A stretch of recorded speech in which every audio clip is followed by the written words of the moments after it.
Raidieraksts Drošinātājs. At the beginning, I need to ask what exactly this International Center for Ukraine Victory does and for what purpose it was created. So we established the International Center for Ukrainian Victory in the first days of the full-scale war with a very ambitious goal. First, to deliver to the world the message that Ukraine is capable of winning this war, because that was at the time when we were hearing from everywhere that Ukraine will fall in 3 days, then, survive at least 1 week, then maybe 2 weeks, then in a month we'll see. And that significantly slowed down any aid from the Western partners when Ukraine needed it most, because Western partners were seeking how Ukraine will go through this time.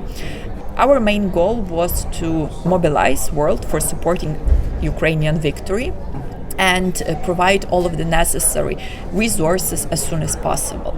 And of course, the main priority was, especially in 2022, but still today, is the military aid and everything that we need on the battlefield, because the future of this war and the future of Ukraine will be decided on the battlefield.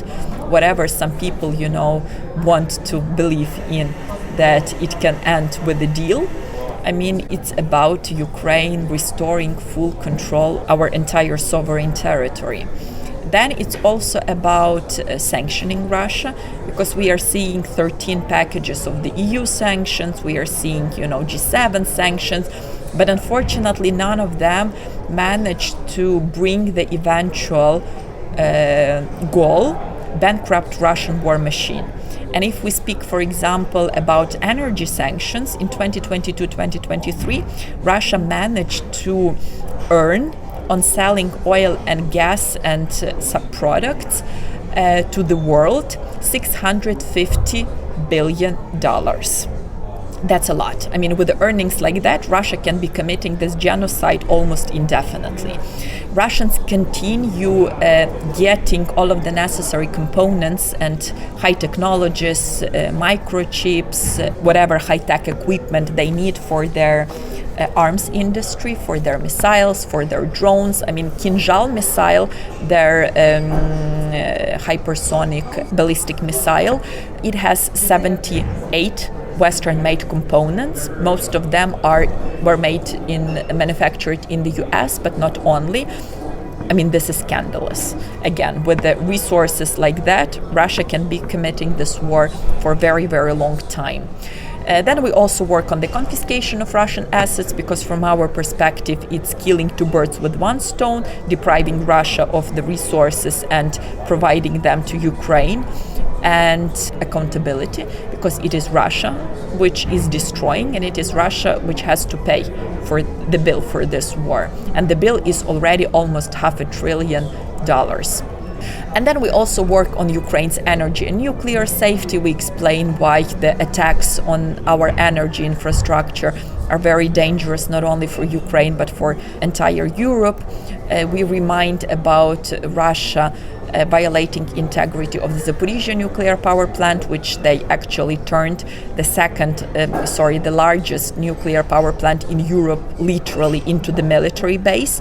And we are on the brink of the nuclear catastrophe. It is just, kind of the God is protecting all of us, and that was even the statement of AE Director Grossi, that it's pure luck, that nothing has happened there, and not a single sanction against Rosatom, which is committing this nuclear terrorism, was applied. And of course, Ukraine's EU and NATO membership as the sustainable long-term guarantees that Ukraine is anchored to the West and basically is not in the gray zone anymore. Mm-hmm. What are those people and organizations that are working in this center? What are those people, you and who are the others? This is actually the kind of a coalition umbrella for the international advocacy and this mobilization for victory. But this initiative was established by the female civil society leaders, experts from three main Ukrainian organizations. Anti-Corruption Action Center, that's the organization which I am representing. Opora, that's the top organization that is doing electoral monitoring in Ukraine. And ANTS network, Hanna Hubko is from that organization. And they are doing a lot on decentralization and Ukraine's EU integration. So basically all of us before 2022 had an extensive experience on cooperating with international partners, but we were mostly working together on Ukrainian reforms. Anti-corruption, rule of law, decentralization, all things democracy building.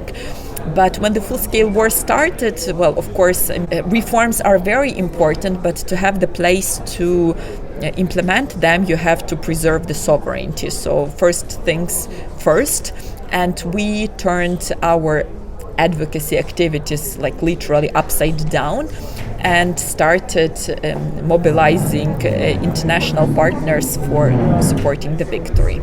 But of course we continue working on reforms even now, since one of the main goals of this war is not to allow Ruski Mir with all of the the negative features it has to root in Ukraine. And of course, everything started with the Revolution of Dignity in 2013-2014, where Ukrainians very clearly set European integration and these European values, rule of law, anti-corruption as top priorities, and people continue calling this in the public opinion polls to be issues they are expecting Ukrainian government to continue resolving. So reforms are super important. We work on them because that's the way for us to join European Union and NATO. So we continue basically on both tracks now. So this is the International Center for Ukrainian Victory. So can you maybe describe more how exactly can you achieve this victory? It has often been said that Ukraine's victory can be basically achieved only on the battlefield, militarily defeating Russia. So, but what are your weapons to achieve this? Well, yes, we think that absolutely inevitable part of Ukrainian victory is a military victory, because without full restoration of the control of Ukrainian government over entire Ukrainian territory, it won't be victory. And the military experts, generals like, for example, Ben Hodges, they explain very well in details, on what should be the strategy. And we are very often hearing from Western partners that, but Crimea is the red line. But Crimea is absolutely the same territory of Ukraine, according to the international law, as Lviv or Kyiv or Donetsk. And, limiting Ukrainian ability to be liberating some territories and some not, that's, basically accepting Russian imperialism. And this is definitely not the thing. So full restoration of control is very important. And, in terms of, weapons, I think that it has been told many times that we need weapons in sufficient quantities and in time, according to the requests of Ukrainian government. Why I stress on each and every pillar of this, weapons thing, is that the dynamics of the war is changing dramatically. Let's take as an example modern battle tanks. If Leopard 2 tanks or Abram tanks arrived in Ukraine by autumn 2022 counteroffensive in Kherson and Kharkiv regions, they could have created the real wow effect on the battlefield. But they arrived in spring 2023, and Russia was gifted time to build very sophisticated the Surovikin defense lines. And the potential of the modern battle tanks to have a significant impact on the battlefield was significantly reduced because of that. And right now, Ukraine is asking for the long-range missiles, in order to be able to hit legitimate military targets in the occupied territories, but also inside Russia. I mean, the fact, that some countries are banning their use of their weapons for Ukraine on hitting legitimate military targets. And here, I'm stressing that because it's about Russian capacity of waging this war. And you cannot be, any military expert knows that you cannot be having, the war in a super small, limited territory when the supply chains are much longer and when, the fuel, for example, comes, or even let's take, air defense. Striking the launchers, that's one thing. Trying to shoot down missiles, ballistic cruise or drones that are already above your energy facilities or above your peaceful towns, that's a whole different story. And the efficiency of the first mean and the second one is absolutely different. And so that's why we have to be fighting against the root of the problem. And for 2 years, the partners wanted us to fight against consequences, which is obviously much less effective and much more complicated. So military victory, but then also accountability. We have to understand that Russia is almost permanently waging wars. And, they were never brought to account for invading Ukraine in 2014. They were never brought to account to horrible war crimes they have committed in Syria, Georgia, Moldova, and plenty of other wars, before. And this vicious circle of impunity encourages them to move forward and to do each and every aggression much more violent than the previous one. So accountability for us, that's the tribunal for Russian aggression, of course, with Putin not being protected by any state immunity. Then it's also reparations, of course, and full compensation of damages, which are already almost $500 billion. But we also have to understand that this is calculated damages. You cannot calculate the damages in the occupied territories. Plus, it was before Russia started intensified attacks against our energy system in May 24. And in Kharkiv alone, the damages to the electricity generation and heating generation already amount to $10 billion. And we also know that Russians are waging scorched earth tactics. So when they are retreating, they are simply destroying everything. Or when they are trying to capture something, they are also destroying it.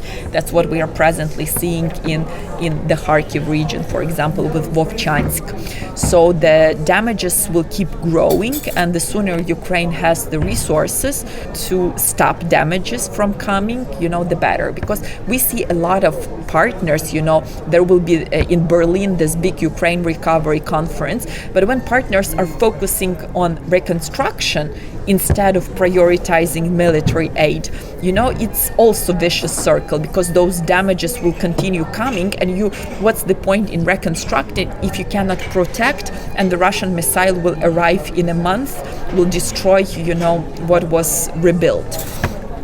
Then it's also Ukraine's integration into EU and NATO. As I've said, into EU, that's important guarantee for our reforms and for our economic potential development. NATO, that's the security umbrella, without which it would be very complicated for Ukraine to return refugees home, because they would need long-term guarantees that this war won't restart over again in the next 5-7 years.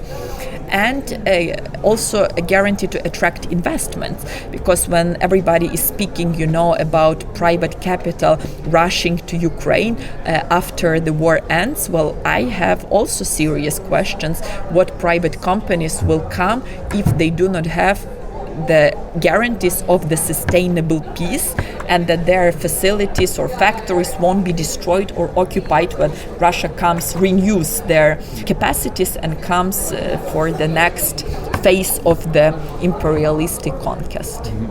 convincing the international community about all those things and for more support for Ukraine or for supporting Ukraine at all is I guess it's a big challenge, and especially it is a challenge to convince these so-called global South countries.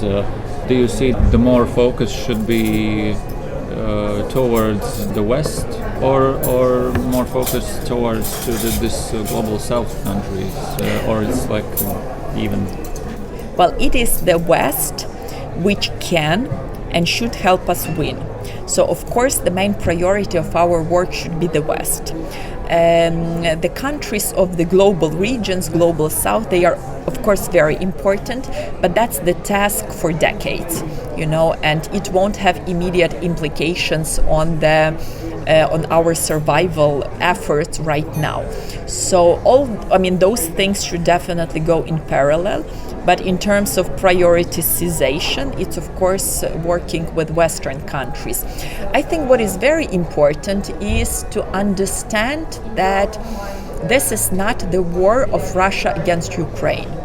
This is the war of autocracies trying to substitute the world order, rules-based world order, with the principle might is right. Who is stronger, then they set the rules.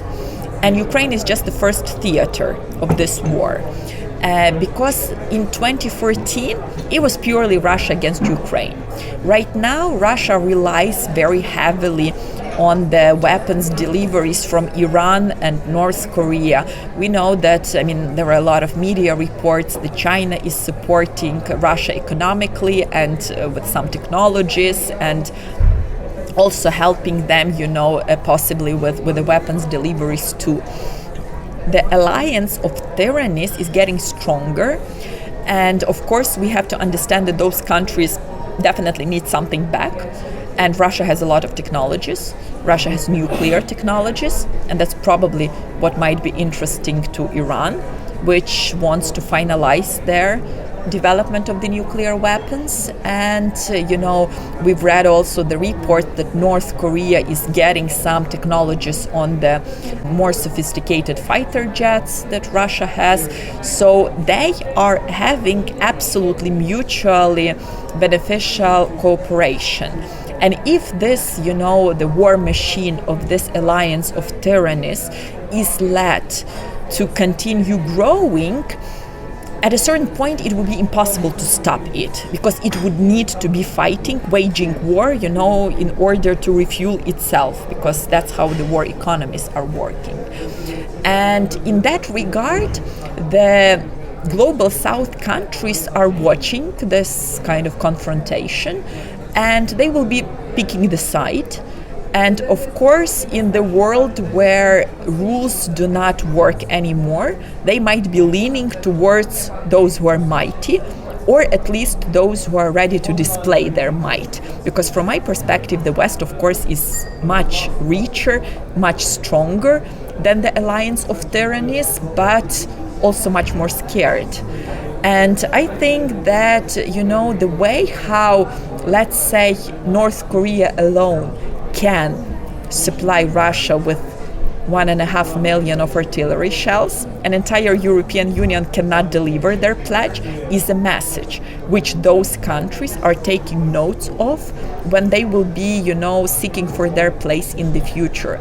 So I think that the West, Ukraine, we have to be much more creative in terms of engaging those countries. But first of all, they will be assessing the general behavior. They will be reading the signs, of the support as long as it takes, cannot continue anymore. Ukraine gave up third largest nuclear arsenal, and we are not even receiving sufficient aid, to be able to defend ourselves, while Russia is having their partnership being very, very strong. And I think what is also very important is not to let those third countries help Russia circumvent and avoid sanctions. And I think that the approach of secondary sanctions is absolutely viable, and it should be applied. Because if we speak about technologies, I mean, of course, nobody in the West sells technologies directly to Moscow, or at least I hope they are not selling directly to Moscow. But Russia has plenty of shell companies in Kazakhstan, Kyrgyzstan, Turkey, other countries. And, you know, as a company, when you are seeing that before February 2024, you didn't have any customers from Kyrgyzstan, and then all of a sudden there comes the new company set up, which buys, you know, half of your production, it is a red flag. And if the due diligence is done correctly, then things like that, you know, should be shut down immediately. But that needs political will, and we are returning back to the fundamental question of what is the end game of our partners in this war. Is this supporting Ukrainian victory, or is this helping Ukraine not to fall to Russia? Because if that's Ukrainian victory, then the goal defines the means, and the means should be in a much larger quantities. If that is supporting Ukraine not failing, then in the protracted war, it will be super expensive for the West, super. And I doubt that the West has such resources. And that's a trap in which the West puts itself. And if Ukraine loses the war, that will be the end of the Western credibility in the eyes of all of the third countries, absolutely. Because the West cannot fulfill their commitment. Let's turn to corruption. You are also the member of the board of the Ukrainian non-governmental organization Anti-Corruption Action Center, so I wanted to talk about this more in detail. It's no secret that this problem exists in Ukraine, but at first I would like to ask for you to describe how serious was this corruption even before the war, before the Maidan, on which scale it was? Actually, corruption and the lack of the rule of law and the lack of effective system of justice was one of the main reasons which brought us to the streets of the Revolution of Dignity. Because it started as Euromaidan, it started as a protest, primarily youth, youngsters protest against Yanukovych not signing association agreement. And, you know, they were dancing, they were kind of spending days and nights for 1 week in the Maidan, and it was a pretty cheerful protest. And then overnight, we had very severe beatings by the Berkut riot police of the protesters who wanted to disperse these youngsters who wanted, you know, who stood up for Ukraine's European future with force, you know, and with gas. They beaten them, and that actually drove tens of thousands of Ukrainians to the street, because that was not about European Union or about, you know, association agreement anymore. It was about justice, and it was about, you know, Ukrainian state being against Ukrainian citizens. And but of course, you know, European values and European flags and all those things, zero tolerance to corruption, rule of law, they played very important role for our morale and for helping us to see the light in the end of the tunnel. But the overall idea was fight for justice as the fundamental, you know, demand of the Ukrainian society. And during Yanukovych presidency, Ukraine was utterly corrupt. I mean, it's impossible to assess clearly because there was a very big secrecy, you know. We didn't have that much data published, I mean, state data.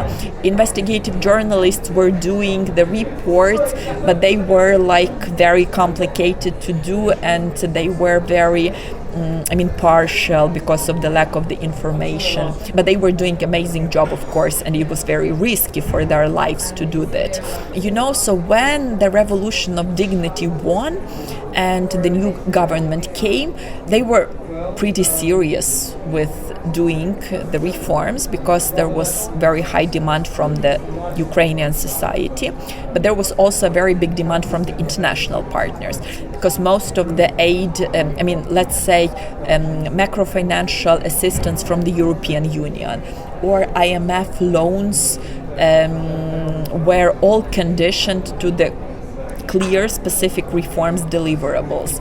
The European Union gave us EU visa liberalization action plan, which was also conditioned to the reforms. And all those things, they were very powerful leverages of doing the reforms. And in between 2014, 2022, we managed to achieve substantial progress in the following areas: transparency.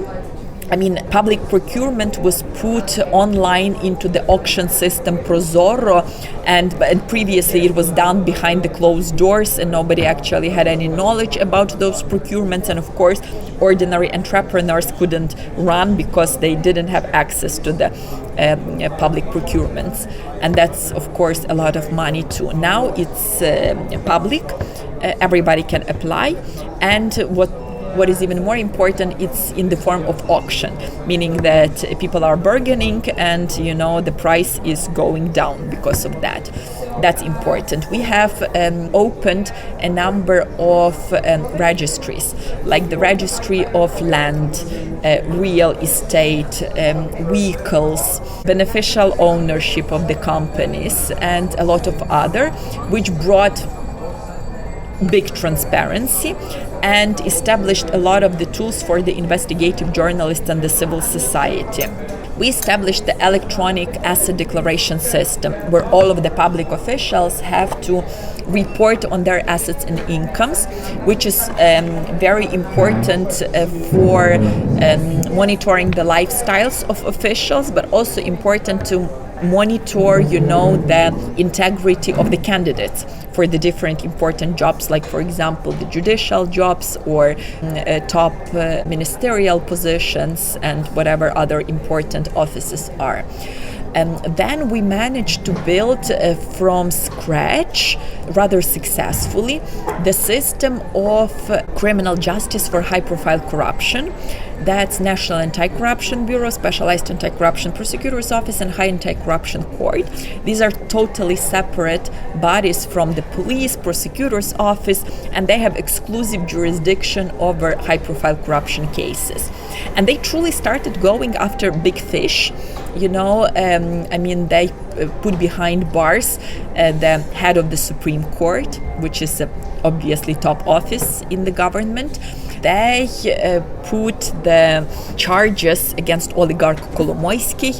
They were looking a lot into the schemes related to many other oligarchs. Well, of course, they are smart. They are not registering corruption schemes on their own names. But a lot of the people, top-level officials that were heads of different schemes, they were also put behind bars. And also what is, from my perspective, a very important result of their work is that they managed to put several dozen judges behind bars. Because previously, judges were untouchables and not a single judge would put other judge behind bar because they know that, tomorrow their peers may do something against them as well. So that is broken too. But what we didn't manage to finish before the start of the full-scale war is the comprehensive judicial reform. And so we did manage to kind of build the separate islands of integrity for the high-profile corruption cases, but cleaning entire judiciary, cleaning entire prosecutor's office would take a lot of time, of course, and that would, the judges, the system pushes back a lot against any changes or any reforming. Those reforms, and particularly the reform of the judiciary, they received the second breath with the EU candidate status because they were part of the 7 steps, 7 conditionalities. And we've tried several times to do judicial reform between 2014 and 2022, but they failed. Probably because we did wrong sequence of actions. And this time we started with cleansing judicial governance bodies, like top institution, which makes the decision on hiring, firing judges, administrative and disciplinary cases against them, transferring from one court to another one, like the judges for judges. We completed last summer this part of the reform, and now those judicial governance bodies would need to clean the courts, basically the first instance and the court of appeal. And I'm cautiously optimistic because this composition of the judicial governance bodies, and we have two of them, comparing to the previous one, indeed much better, and we have more agents of change presently there. But cleansing courts would take additional time. It is ongoing right now. I mean, we have around 2,000 vacancies of judges in Ukraine, because when we were doing the reform of the judicial governance bodies, there were no judicial governance, and there was basically a vacuum in the decision making in the judiciary. So we didn't have the bodies to appoint. So, the number of vacancies was growing. And right now they would need to first fill those vacancies to make courts more operational, and then they will look into existing judges, whether they are professional enough and meet the integrity standards.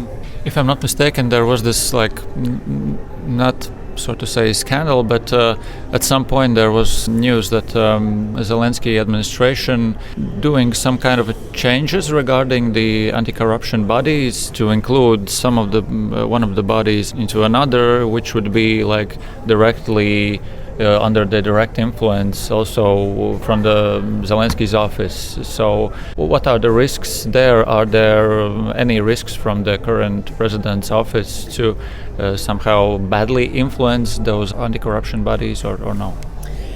Well, unfortunately, President's office is not a reformer in terms of fight against corruption, because there is still an official, Olena, who is working there, who is in charge of the law enforcement and justice sector reforms. And he himself is not a reformer. He was the subject to NABU investigation, which was closed a few years ago because it was taken away from NABU and transferred to the SBU, Security Service of Ukraine, which closed this case, obviously on the political motives. So why President keeps Oleh Tatarov, we have no idea. We continue, demanding his dismissal, because it shows President Zelensky as it undermines President Zelensky's commitment to do the reforms when he has people like this in his office who are actually in charge of this very main direction. So in that regard, there is the risk, but fortunately we have very strong attention of the international partners to the work of anti-corruption institutions and their independence. And Ukraine depends a lot on the external funding and external finances. And I know that that's the stance of the European Union, IMF, that those anti-corruption bodies should be independent and should do their work properly, and that nobody should interfere into that.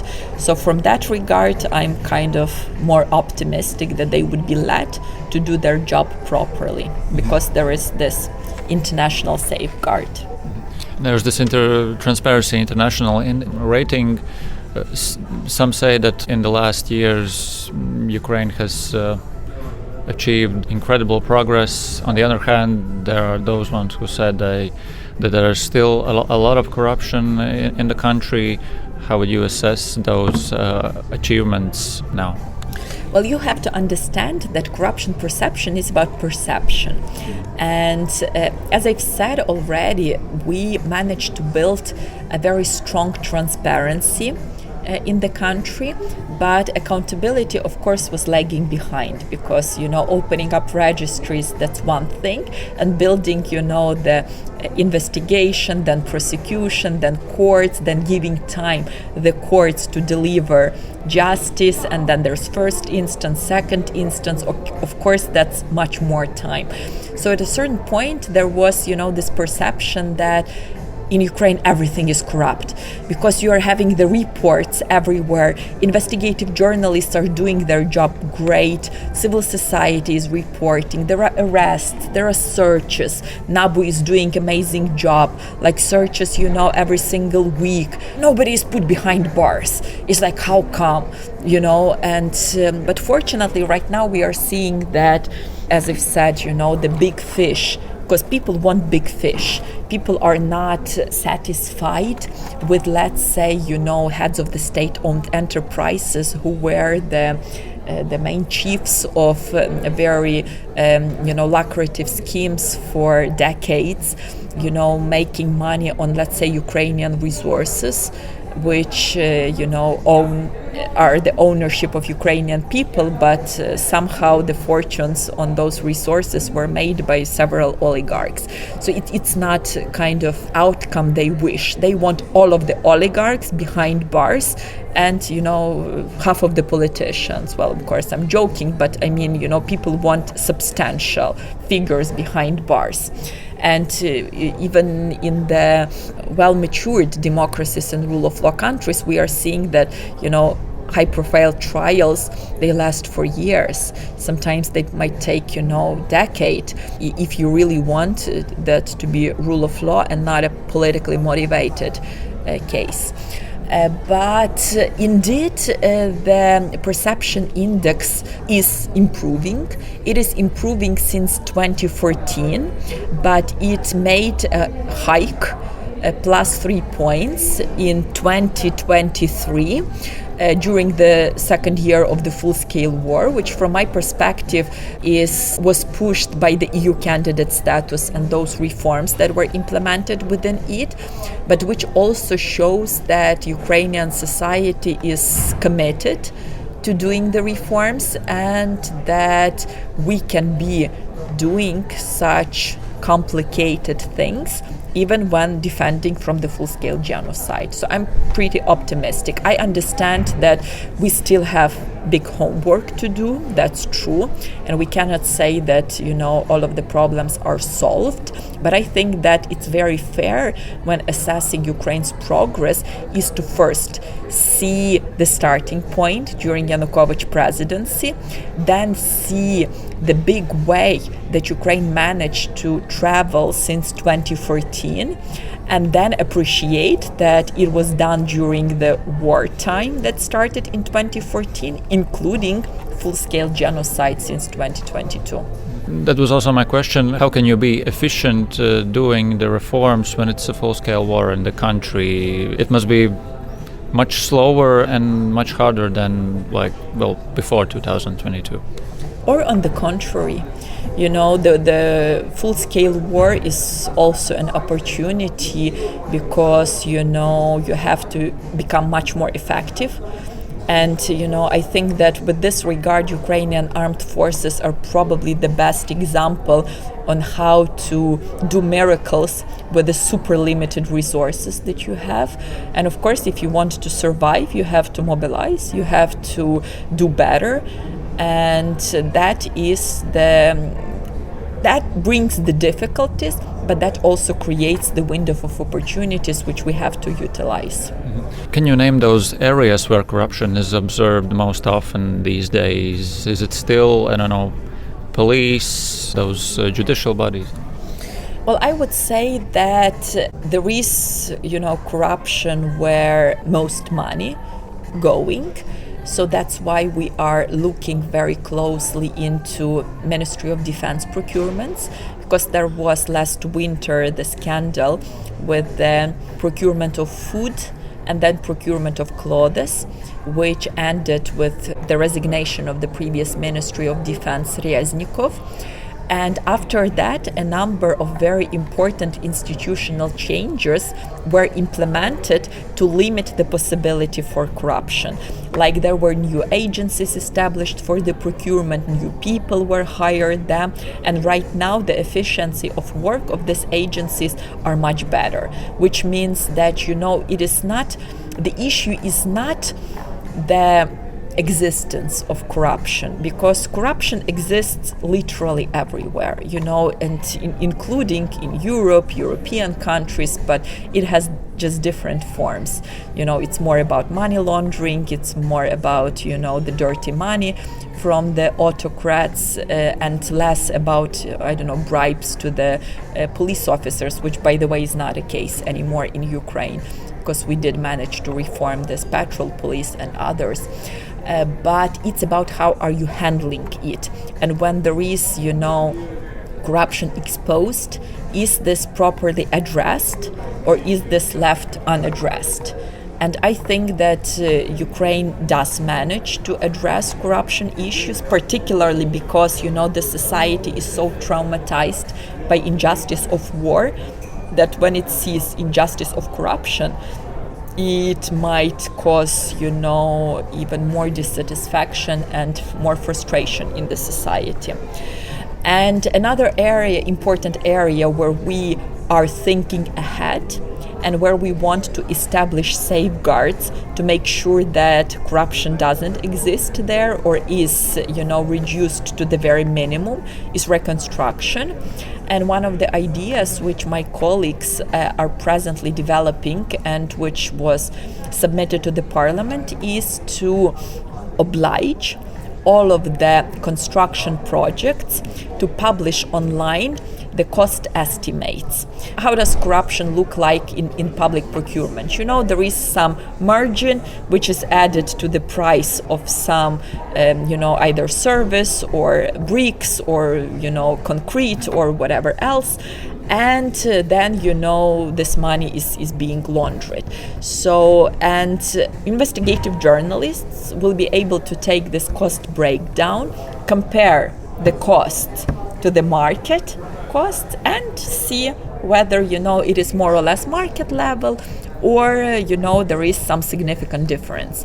And I'm sure that when this is implemented, it will be a very powerful and preventive tool, because when officials would know that everything would go very transparent, even with the projects like that, the temptation for the corruption would be significantly reduced. So yes, courts continue to be the issue, but as I've told already, I'm pretty optimistic that we would be able to clean that too. So basically, as of now, there are two main goals. First one is to clean those systems that were not reformed before, and the second to put all of the possible safeguards to make sure that corruption is not appearing in the new areas where most of the money will be going because of the war and because of the post-war recovery and reconstruction. How does cases of corruption during wartime affect the public trust to the officials right now, especially if it's in the military field and structures? Every big corruption case which we had over the last 2 years, they were more or less properly addressed. So there were dismissals, almost immediate dismissals of the officials suspected. And then there are criminal cases that are investigated by NABU, and there are trials currently happening. There are no verdicts yet, but the fact that there is justice being served is, of course, sending encouraging signals.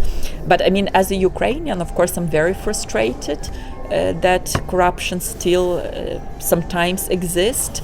At the same time, you have to understand that when the full-scale war started, all of the transparency measures were rolled back, of course, because from the security reasons. And lack of transparency is a very encouraging environment for corruption. And unfortunately, that some officials abused this lack of transparency for their own needs. Well, I mean, it was logical. I mean, it's very important to make sure that these are still exceptions and not the tendency. And these are exceptions and not the tendency. So I think that I would say that the response is more or less satisfying. But still, the society continues watching, and the society continues demanding, the finalization of those anti-corruption reforms that are not yet finished. Doing reforms, it's more up to Ukraine itself, of course, but how do Ukrainian partners are involved in this process, or it's only advising, or it's... They are helping, of course, they are advising, but I think that the most powerful help is conditionalities of the Western aid. And IMF program, which is very important for Ukrainian macro-financial stability, is fully conditioned on different reforms, not only anti-corruption, but anti-corruption is a big part there. But I think that the most powerful leverage of doing reforms will be Ukraine's accession, because these fundamentals chapters, that's chapter 23-24, it's about rule of law and justice, and those chapters will be the first one to open and the last one to close, which means that European Union would pay very strong attention to the reforms to be real and not faked. Because after the experience of accepting Bulgaria and Romania, countries that still have some issues with corruption, European Union significantly strengthened in their accession process this part on the rule of law. So I'm optimistic that, with the support in the society equal to more than 80%, it will be political suicidal for anyone in the government to oppose the reforms which European Union would demand for Ukraine's European integration. How Ukrainians perceive the corruption right now? I guess they see it as something bad, right? But are there pretty, big or some part of the society that still thinks that is like normal? It has been there like for many years, and it's not up to me to change it, so let's be it if it is there. No, I mean, we are closing to the zero tolerance to corruption. People demand justice. And because of the war, the wounds of people are more open, and people react to any injustice, be it, by Russians or, by some of the corrupt officials, very, very harshly. So, corruption, autocracy, violations of the human rights, all those things, they are part of Ruski Mir, which we are fighting against. And for Ukrainians, it's very important to make sure that,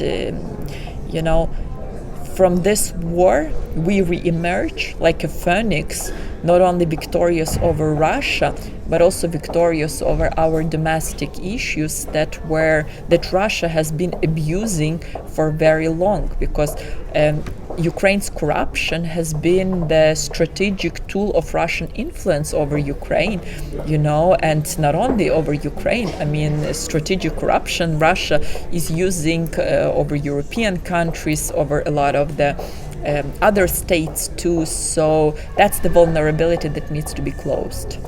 What would you say, how safe it is right now for ordinary Ukrainian to tell someone that he knows that they're somewhere, at some structure I saw there was a corruption, this man offered the bribe to that, whether he knows where should he go and inform the law enforcement or someone, and if he thinks that it is safe to inform about this? Well, I think that it regards the policy on protection of whistleblowers, and we have a separate agency which is in charge of that.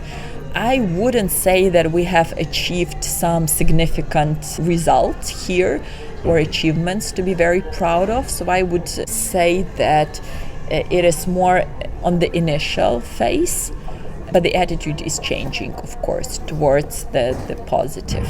Have you maybe encountered, I don't know, some kind of a corruption, some kind of offers, or your colleagues during your work as well? Well, I never worked as the public official. I was working in the Kyiv City Council in 2014, 2015, but nobody, of course, offered anything like that to me because I always had an anti-corruption background, and you would be pretty dumb to go to people, to somebody with anti-corruption background and offer them something. But that's a very interesting thing because there are public opinion polls where people, I don't remember the exact numbers, but people continue naming fight against corruption as top priority, that we have to continue fighting that. And then there's the question, have you encountered corruption in your life or in recent years? And most people say no, because, biggest like a possibility, of corruption is when there is a human being as an intermediary, before the citizen and the state. And with regards to that, Ukraine managed to do a lot in terms of digitalization. And I remember that to get my first foreign passport, that was, I guess, 20 years ago or something like that, I had to stand in a very, very long line for almost entire day in the corridor without air conditioning, to submit the documents, and then the same thing to get my passport back. So the system was built the way that you will say, come on, I don't want to suffer. I give the bribe, and my passports are my documents are submitted without the line. Right now we are having the administrative centers, like a very beautiful places where you have the electronic queue. You're coming, you spend there maximum 1 hour, you submit everything, then you're receiving an SMS that your document is ready. 20 years ago, my document was prepared half a year, 6 months. Right now, the document is prepared in the normal procedure 3 weeks, in the expedited procedure 5 working days. And of course, there is no space for corruption because everything is built, for my comfort. And we have this Dia app, where we have all of the documents, where you can actually apply, to make some changes. If you are an individual entrepreneur, I'm buying their war bonds because I want to support Ukrainian economy, and I'm kind of going there on Dia, and it takes me like 10 minutes, and I'm kind of simultaneously investing my money and supporting my state, and doing the right thing to do. So it's much more comfortable. And when you are having this digitalization, when you are having a patrol police as the ones who are not accepting bribes, then we had a very good previous minister of healthcare who started reforming Ukrainian healthcare system.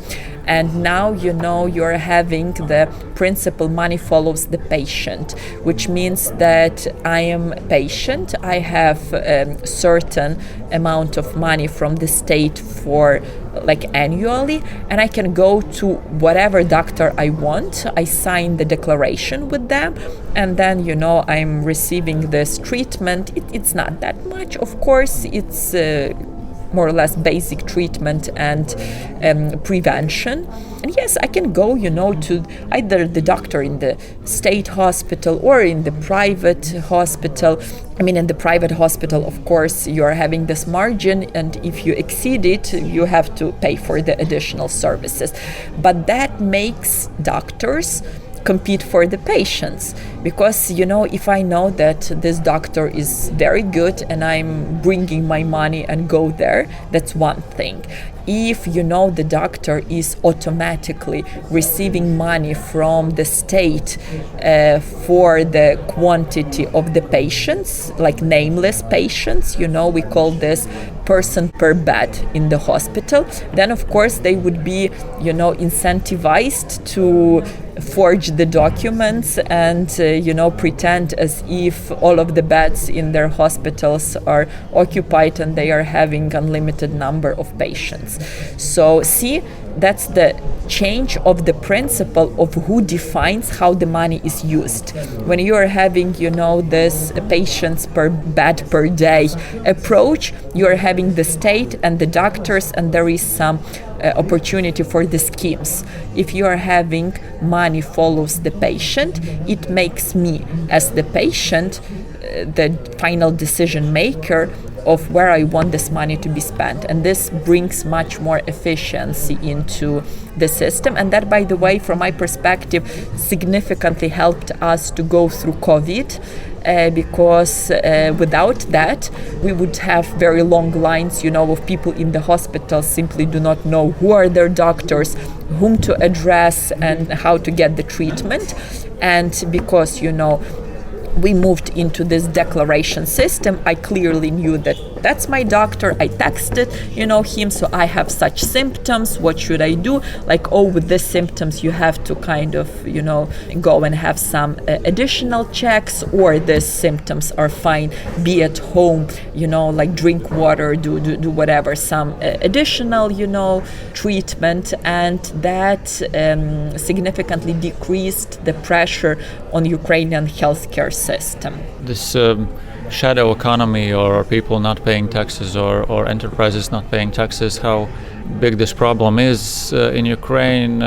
Is it even possible to kind of understand how much, people or enterprises are working in this gray area?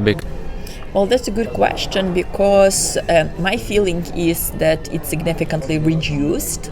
There are still some approaches of the optimization of taxes, I would put it this way, like through the sometimes, businesses registering as a number of individual entrepreneurs, because then the taxes are lower. But personally, I haven't, encountered any cases over the last 10 years, like you say, that, I was offered kind of two different schemes and options, officially or unofficially. So I have the feeling that this is reducing. But of course, it could be effectively tackled only when we are having the truly effective tax administration, which, by the way, wasn't effectively reformed yet. And we are presently in the process of reforming of Bureau of Economic Investigations, because earlier we had tax police, tax militia, and they were very punitive. And very often they were abused to basically put the pressure on businesses and not make them stick to the rules and to the legislation. So right now the idea is to have this Bureau of Economic Investigation, which will be simultaneously, the preventive body, analytical body, but also, doing investigations like anti-corruption agencies for high-profile corruption cases, Bureau of Investigations for the economic cases. And I'm, again, cautiously optimistic that if we manage to fix this institution, and here, first of all, I mean the selection of the leadership, because if you have additional safeguards on the selection of the leadership of the body, then you increase the chances of good people to be elected there. And if we manage to get this Bureau of Economic Investigations properly working, then they will do much better on fighting against economic crimes. And the last question I would like to ask, why to you personally it is important to work in this field, in this anti-corruption field, and try to solve these problems? What did you say? Well, because I was also on Maidan, and I've also seen that if you do not have justice, you're having people being left alone against a big monster state, and people are defenseless. And I know that my people deserve to have rule of law, and they deserve to have real justice, especially as while we are defending from the Russian aggression. So for me, that's we are joking very often that why Ukraine is so attractive for life because never ever in the world right now you can find another country where you can accomplish so much in terms of like your professional work being part of the truly historic changes, because you are having all these agencies being established, all those reforms being done. I mean, that's the most interesting things happening. Well, of course, wartime changed that significantly, but it's very ambitious and it's something which we need to finally establish in order to fully break up with Russia and to get fully decolonized from any Russian influence. So I think that Ukrainian people deserve this, and I have to contribute with whatever I can do to make this happen and to make this happen fast. Thank you very much. Thank you. Paldies Rihardam. Viņš sarunājās ar Olenu Halušku, nevalstiskās organizācijas pretkorupcijas rīcības centrs valdes locekli, cīnītāju pret korupciju Ukrainā. Nu ko? Vielu pārdomām. Iespējams, ka mums pat ir vērts pārņemt kaut ko no Ukrainas. Godīgi sakot, iespaidīgi, tiešām ņemot vērā, ka kāda cīņa šobrīd ir jāizcīna Ukrainai, ka tā spēja cīnīties arī šajā frontē, pretkorupcijas frontē, un galu galā tas ir tas, ko es paņemu no visu šī konflikta un no šīs intervijas, ir tas, ka Ukraina cīnās ne tikai par to, lai atvairītu iebrucējus, bet tā cīnās arī par to, lai izskaustu padomju okupācijas un Krievijas ietekmes sekas un iznāktu no šī kara jau pavisam kā cita valsts ar citām vērtībām, un tas ir tikai abrīnojami, un mums neatliek nekas cits kā novēlēt, lai šī cīņa izdodas visās tās izpausmēs. Ja jums šī saruna šķita interesanta vai būtiska un tāda, kas būtu jādzird arī citiem, piespiediet tur tos īkšķīšus laikus, abonējiet mūs un galvenais aizsūtiet saiti ar šo sarunu kādiem saviem draugiem, radiem kolēģiem, lai arī tie dzird un zina. Jā, nu kamēr Ukraiņiem karš savā ziņā, jāsaka, diemžēl, bet ir motivācija daudz ātrāk varbūt risināt reformas, varbūt arī mums ir jāsaņemas reformēt un izdarīt daudzas labas lietas un daudz labi mājas darbi, lai izvairītos no kara. Varbūt tai ir jābūt mūsu motivācijai, lai būtu gataviem jebkuriem scenārijiem šeit pie mums un būtu gatavi mēs dažādās jomās.